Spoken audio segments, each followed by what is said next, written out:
Headlines. President Park Geun-hye's pledge of broader welfare without tax increases is creating quite a stir in Korea's political circle. The finance minister, meanwhile, warns against a tax hike, citing deflation worries. U.S. Secretary of Defense nominee Ashton Carter vows to use all necessary means to defend the United States against threats from North Korea. And the outrage against the Islamic State is spreading. Jordan warns of a earth-shaking retaliation against the extremist group.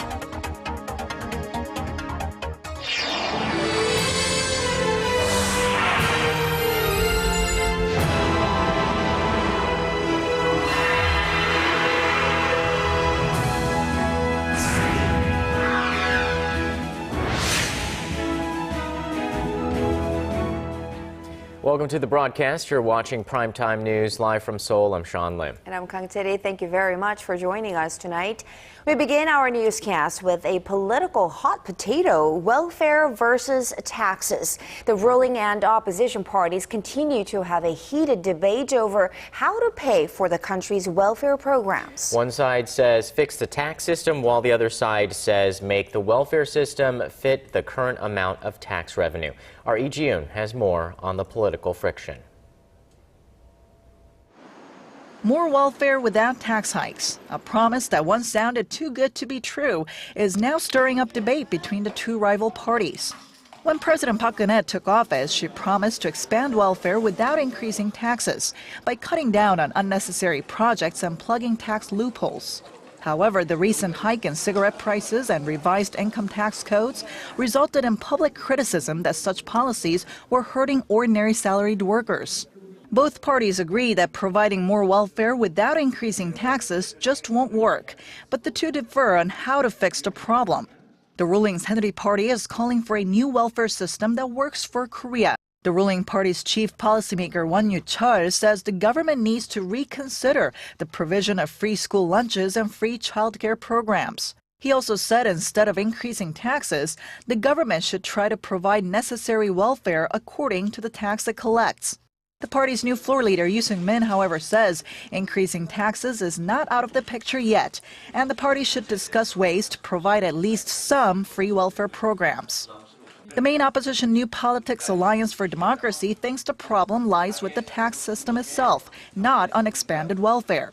The main opposition's floor leader, Woo Young-gun, said Parliament should set up a special committee to revise the current tax system. The party also believes that various tax benefits for the rich and the president's pro-business policies are what's causing the country's widened social polarization and the ballooning household debt.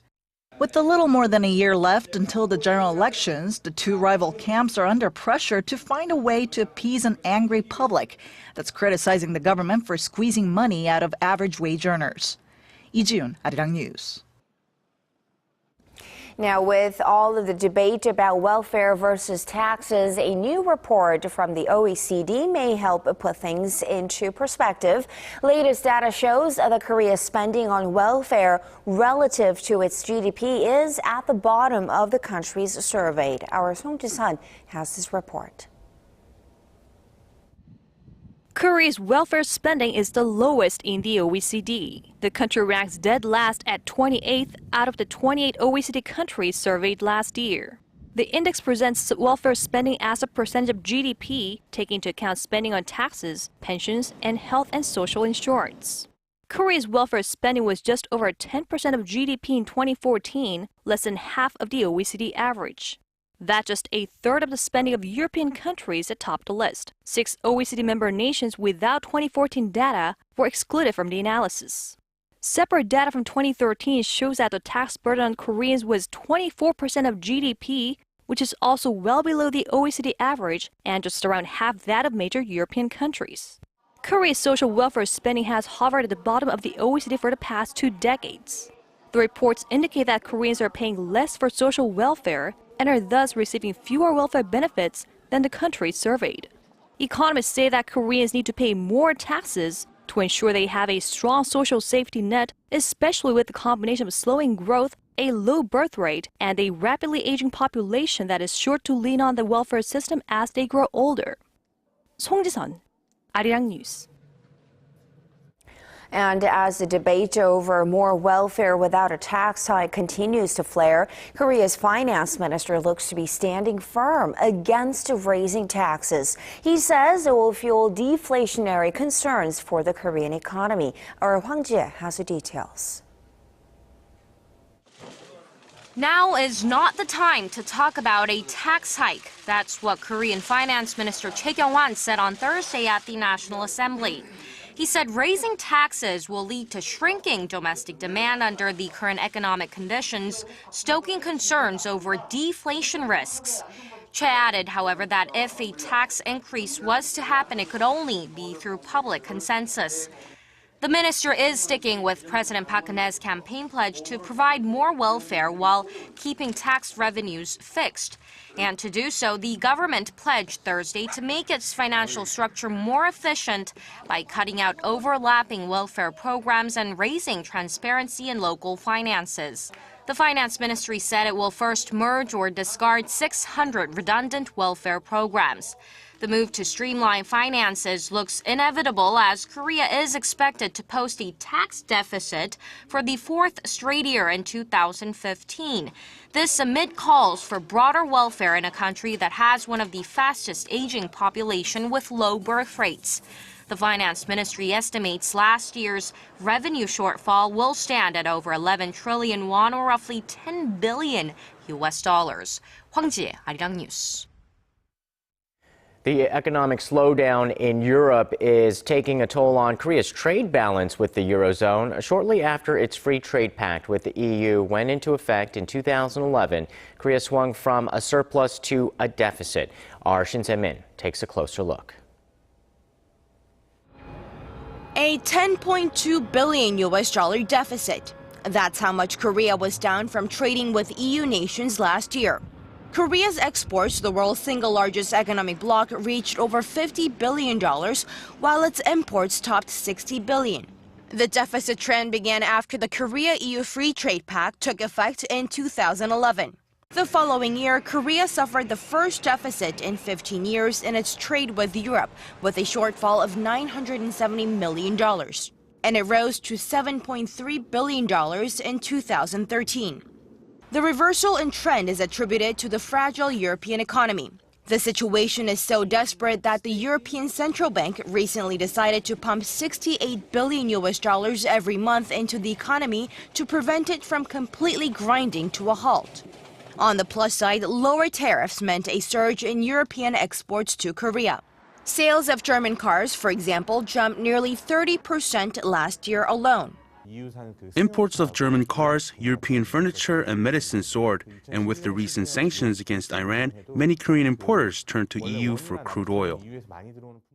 Although most Korean exporters suffered from a slow economy in Europe, shipbuilders were the hardest hit. Korean shipyards saw their deliveries to Europe tumble 50% from $12 billion in 2011 to $6 billion last year. While overall demand is suppressed, Chinese and Japanese shipbuilders have offered cheaper prices to snatch orders from their Korean rivals, taking advantage of the Korean currency's appreciation. He added that the trend of slow exports to the Eurozone is likely to continue, at least in the foreseeable future. Experts say that although the gaping trade shortfall is largely due to chronic economic slump in Europe, Korean companies will have to step up efforts to make their products more attractive to European consumers in terms of price, quality, and branding. Shin Se-min, Arirang News. Your gateway to the day's biggest stories in Korea and around the world. Breaking news, the hottest interviews, and a whole lot more. Join Arirang Sean Lim and Kang Che-ri from the heart of Seoul. Begins now. Primetime news, weeknights, live at 10 on Arirang TV.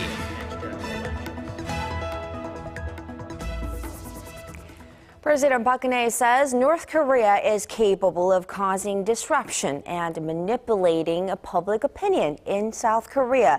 At a security meeting on Thursday, the president highlighted the regime's unpredictability, pointing to cyber attacks it's assumed to have carried out against South Korea and the U.S. this year and last, including the Sony Pictures hacking. She went on to say that continued aggression from the North has only intensified. In light of this, the president urged the military to maintain readiness against Pyongyang's possible provocations. And speaking of, U.S. Secretary of Defense nominee Ashton Carter vows to use all necessary means to defend the United States against threats coming from North Korea. This was at his confirmation hearing on Wednesday in Washington. He also had some tough talk about the Ukraine crisis as well. Connie Lee has more. U.S. Defense Secretary nominee Ashton Carter has vowed to use a full range of capabilities to protect the U.S. against North Korea. This includes deploying more ground-based missile interceptors in California and Alaska, regions that could be reached by North Korea's ballistic missiles. Carter's remarks came in his written answer to the Senate Armed Services Committee for his confirmation hearing on Wednesday. He added that North Korea's ballistic missile and weapons of mass destruction are a serious and direct threat to U.S. forces in the Asia-Pacific region and to regional allies and partners. And to further protect against and respond to threats from Pyongyang, Carter said he will build up missile defense capabilities and strengthen relations with South Korea. And besides North Korea, Carter talked about the escalating tensions in Ukraine, saying he is inclined to send lethal weapons to Kiev to help Ukrainian troops fight pro-Russian rebels. I think we need to support the Ukrainians in defending themselves. He also emphasized the importance of pressuring Russia through other means. The economic and political pressure on Russia has to remain the main center of gravity of our effort at pushing back. And the Europeans are critical to that. So European solidarity and NATO solidarity are critical in this regard. Connie Lee, Arirang News. Contrary to North Korea's recent statement that it would no longer talk with the United States, Washington says it doesn't take that seriously and that the door to dialogue remains open. Our Hwang Sung-hee has more on how the U.S. also believes North Korea can reform peacefully and without a change in leadership. North Korea's transformation does not necessarily have to come through a regime change. That's according to U.S. Assistant Secretary of State Daniel Russell at a press conference in Washington on Wednesday. Referring to the transformation in Myanmar's economy, Russell said the opportunities that have opened and the scope of international cooperation has not come at the cost of a revolution. President Obama's remark in a YouTube interview last month fueled speculation that Washington is seeking a regime change in Pyongyang. And it is very hard to sustain that kind of brutal authoritarian regime in this modern world. Over time, you will see a regime like this collapse. Russell said he does not take seriously North Korea's latest declaration that it will no longer talk with the U.S. The North has often opted in and out of dialogue, making it difficult to take any single pronouncement as the last word. Russell reiterated that Washington is willing to hold talks with Pyongyang, but only when the regime is ready to demonstrate its sincerity towards denuclearization. At a separate conference in Washington, Chief U.S. Nuclear Envoy Sung Kim said that the U.S. is looking for an opportunity for serious talks with North Korea, but is also working towards stronger sanctions with the international community. The comments come amid reports that the two longtime foes attempted to arrange a secret meeting last week. Hwang Sung-hee, Arirang News. South Korea's chief nuclear envoy says Seoul and Beijing are close to reaching a consensus on North Korea's nuclear program. Wrapping up his two-day trip to Beijing on Thursday, Hwang Jung-guk told reporters that he had productive discussions with his Chinese counterpart, Woo Da-wei, on ways to restart the stalled six-party nuclear talks, which are aimed at denuclearizing North Korea.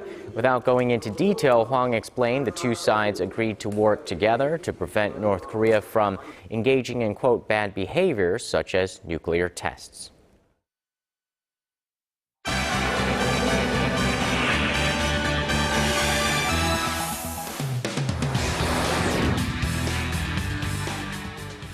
Shifting to Jordan now, where outrage against the Islamic State is spreading. The government there has warned of a, quote, earth-shaking retaliation after the horrific killing of a Jordanian Air Force pilot this week. With more, we turn to Paul Yee at the News Center. Paul, anger and grief have gripped Jordan in the wake of this tragedy. What comes next? Well, Jordan is at a crossroads as it faces tough choices ahead. Though public opinion there has strongly shifted against IS, the shocking video of that pilot being burned to death has many Jordanians second-guessing whether its military should be dragged deeper into the war across Iraq and Syria.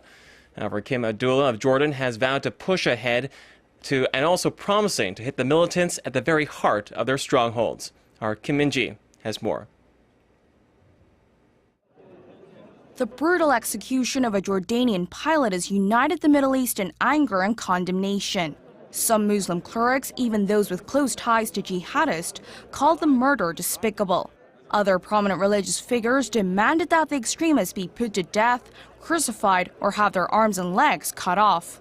All this comes after the release of a video showing pilot Muath al-Kasasbeh being burned alive inside a cage. Middle Eastern nations, including Syria and Israel, were also quick to condemn the horrific killing. Iran's foreign ministry denounced the execution as inhumane and un-Islamic, while the Arab League Secretary General said the killing was beyond belief. What we have witnessed about the brutal, savage way of killing Lieutenant Muath al-Kasasbeh is beyond belief. It is a barbaric act which should be condemned by everyone in the world. Jordan has vowed an escalated fight against Islamic State, with King Abdullah pledging to wage a relentless war against the group to protect their faith, values, and human principles. After the video's release, Jordan swiftly hanged 2 Iraqi jihadists on death row, including Sajida al-Rishawi, the woman the militant group had demanded in a prisoner swap. Kim Min-ji, Arirang News. And staying with the Islamic State threat, Japan has passed a resolution condemning the militant group as a threat to international security. That bipartisan resolution was passed without any opposition in the lower house of parliament Thursday. This as Tokyo has pledged to continue providing non-military aid for countries battling IS in apparent defiance of threats from the group. The move comes after the hardline jihadists reportedly beheaded 2 Japanese citizens.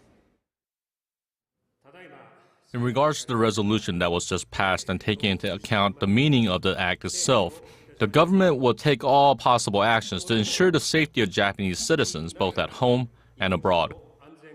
The Japanese government also promised to increase its humanitarian aid to the Middle East and Africa while working together with the international community in the fight against terrorism.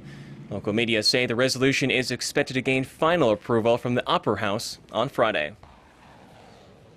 And turning to the Ukraine crisis, world leaders and top diplomats are making moves to restore the peace in eastern Ukraine as a conflict between government forces and pro-Russian separatists rages on.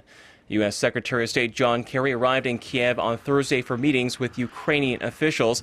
He's expected to unveil over $16 million in humanitarian aid to help civilians caught in the intense fighting.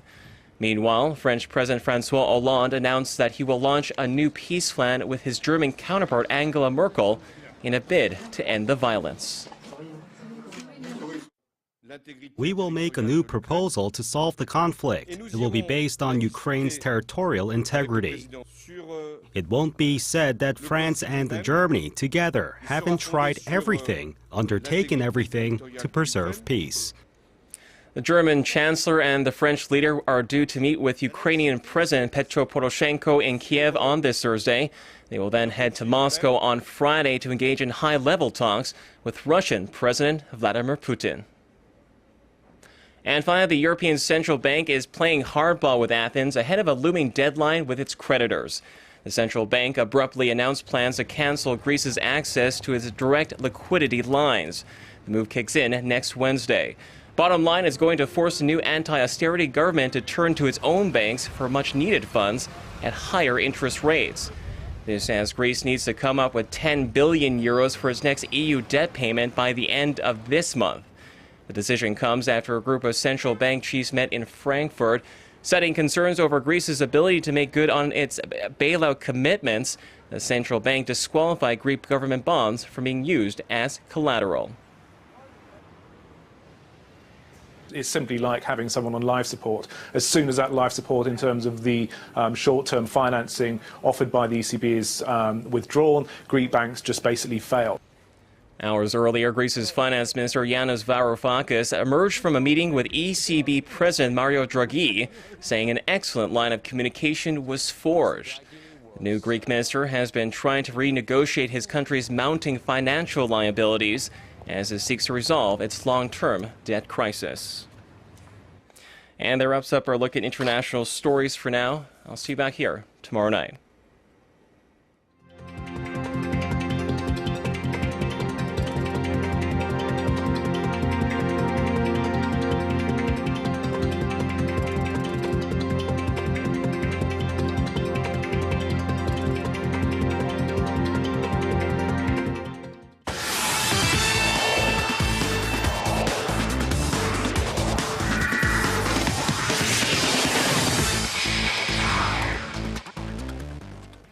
Hello everyone, I'm Stephen Cheb with the Sports Brief. Now, Korea is not really known for tennis, but that's slowly changing, with the youth showing up strong at recent tournaments. At the McDonald's Bernie International, 18-year-old Chung Hyun is on a run, winning on Thursday in straight sets to reach the semifinals. There he faces Aussie Matthew Barton as he seeks his second win on the ATP Challenger Tour. Now he's maintaining the momentum for the Koreans following 17-year-old Hong Sung-chan, who flirted with history last week at the Australian Open Junior Boys Finals. And moving on, let's go to the KBL doubleheader. First to the tip-off down in Busan. The KT Sonic Boom and Mobis Phoebus traded buckets all game, forcing it to overtime. Moon Tae-young almost had a triple-double, but Yang Dong-gun ended up the hero with the last-minute three-pointer as Mobis earned their third straight win. Now in Goyang, KGC took the early lead, but the Orions wrestled it back with a huge third quarter. KGC made a late run but was undone by two bad passes, giving the close win to the Orions. And over to pro volleyball, there were two matches on Thursday starting in Seongnam. The Korea Expressway Zenith, coming off their first loss since early December, faced the Hunguk Life Pink Spiders. And the Zenith cruised to the win to retake the lead on the standings. And over to the men, the OK Savings Bank Russian cash recovered from the first set loss to the Korean Air Jumbos to sweep the next three. And with that, they get their 8th win in a row in a span of 5 weeks. And finally to golf, with several tournaments teeing off across the globe, let's start with the LPGA. It's ladies first, as 120 pros, including new world number 1 Lydia Go, are competing in the Pure Silk Bahamas LPGA Classic. Now hopes are high for a second straight Korean win, as Park Geun-hye and Chen Haeun headline their compatriots. And over to the men, the PGA is in action at the Farmers Insurance Open with a lot of interest over Tiger Woods' recent poor form. But eyes are also on Bae Sang-moon, who's embroiled in a scandal over his conscription status at home in Korea. Meanwhile, on the European Tour, Lee Westwood and Graham McDowell lead after round 1 at the Maybank Malaysian Open. And that wraps it up for sports. Your weather's up next. Have a good night.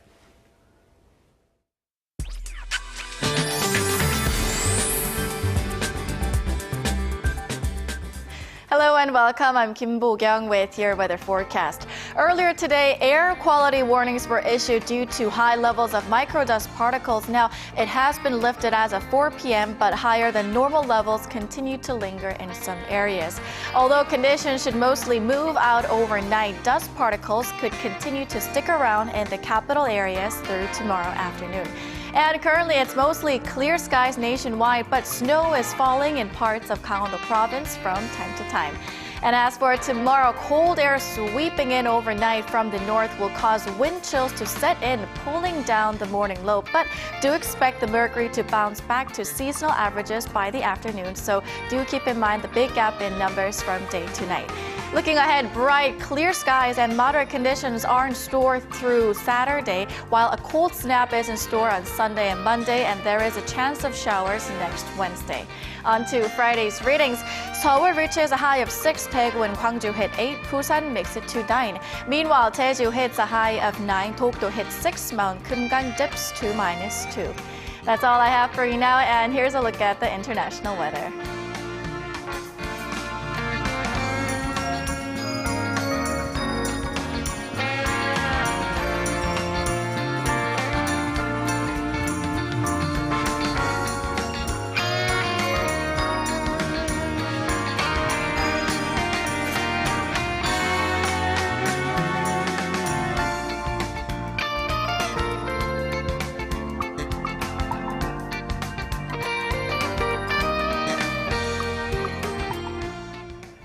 And that's primetime news for this Thursday. Thanks for watching. I'm Sean Lim. And I'm Kang Chae-ri. Have a great night. We'll see you again soon.